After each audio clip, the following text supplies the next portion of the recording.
Good evening. I'm going to continue with daily meditations with St. Augustine. I can't miss him out because it's always so special.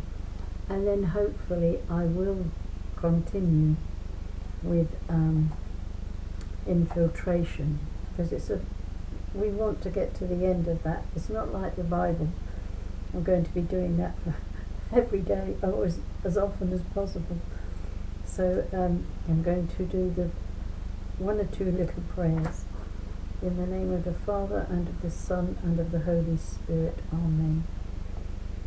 Angel of God, my guardian dear, to whom God's love commits me here, ever this day be at my side, to light and guard, to rule and guide. Amen. Holy Michael, Archangel, defend me in this day of battle. Be my safeguard against the wickedness and snares of the devil. May God rebuke him, I humbly pray.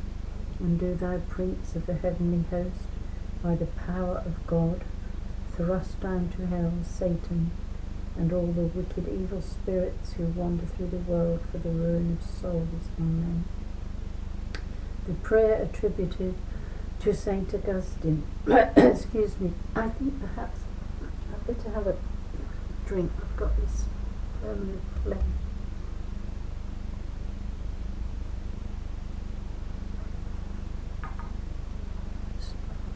Because I've done 2 recordings already. Breathe into me, Holy Spirit, that my thoughts may all be holy. Move in me, Holy Spirit, that my work too may be holy.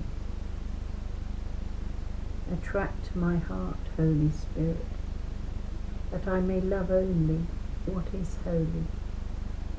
Strengthen me, Holy Spirit, that I may defend all that is holy. Protect me, Holy Spirit, that I always may be holy. Amen. The reading has got an interesting title. That's why I decided to share it today and not put it off.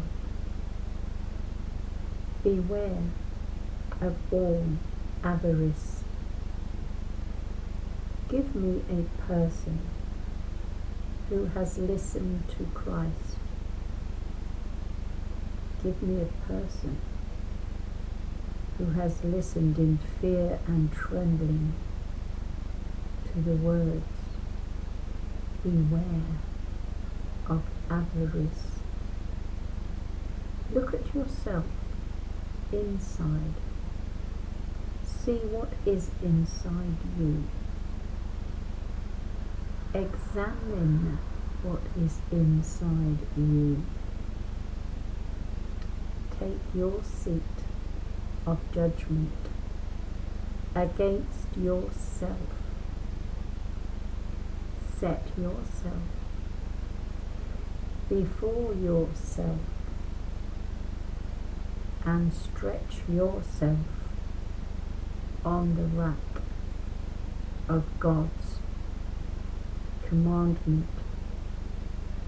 Do not be soft on yourself. Answer yourself. The prayer.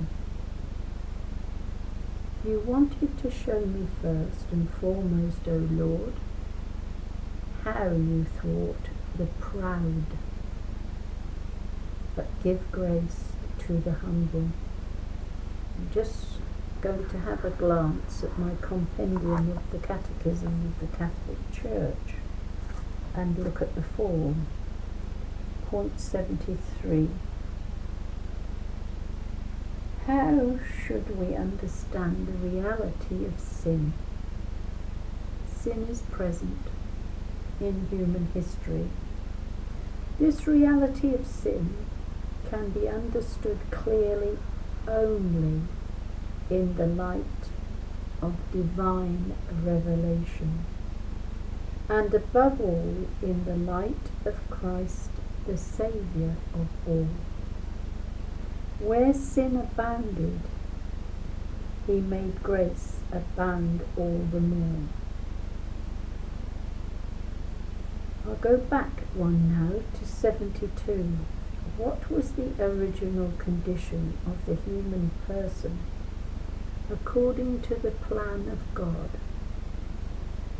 In creating man and woman, God had given them a special participation in his own divine life, in holiness and justice. In the plan of God, they would not have had to suffer or die. Furthermore, a perfect harmony held sway within the human person, a harmony between creature and creator, between man and woman, as well as between the first human couple and all of creation. I'm now going to jump to point 74. What was the fall of the angels? This expression indicates that Satan and the other demons, about which sacred scripture and the tradition of the church speak, were angels created good by God. They were, however, transformed into evil because with a free and irrevocable choice they rejected God and his kingdom, thus giving the rise to the existence of hell. Hell was, I'm not reading that, I'm telling you, hell was not designed for man, it was designed for the fallen angels, but man is earning a place there fast by rejection of God and doing all sorts of things. Getting back to the angels, they try to associate human beings with their revolt against God. However, God has wrought in Christ a sure victory over the evil one, who was called Lucifer, and now we call him Satan or the devil. I'll go on to point 75, because this is all to do with avarice at the bottom of the line. What was the first human sin? When tempted by the devil, the first man and woman allowed trust in their Creator to die in their hearts. In their disobedience, they wished to become like God. But without God, and not in accordance with God. You read that in Genesis 3:5. Thus Adam and Eve immediately lost themselves, and for all their descendants, which is us, the original grace of holiness and justice. Point 76. What is original sin? Original sin, in which all human beings are born, is the state of deprivation of original holiness and justice. It is a sin contracted by us, not committed. It is a state of birth and not a personal act. Because of the original unity of all human beings, it is transmitted to the descendants of Adam and Eve, not by imitation, but by propagation.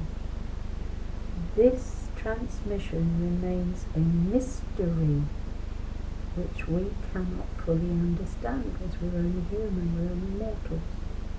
77. So what are the other consequences deriving from original sin? In consequence of original sin, human nature, without being totally corrupted, is wounded in its natural powers. It is subject to ignorance, to suffering, and to the dominion of death, and is inclined towards sin.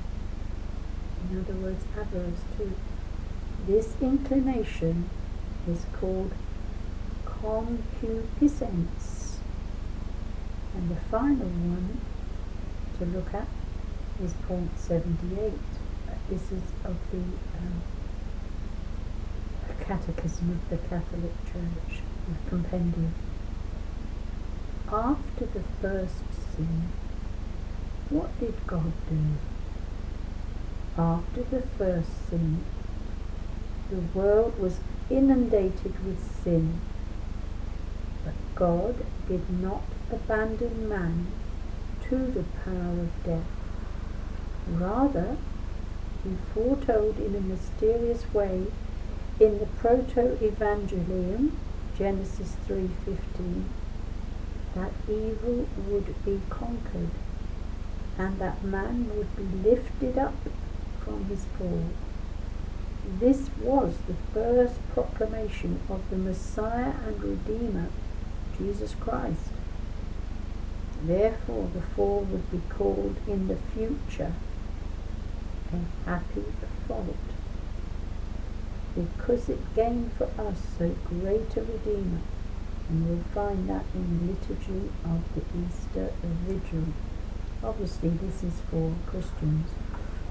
Other people wouldn't understand what I'm talking about, but hopefully you do. So, thank you so much for listening.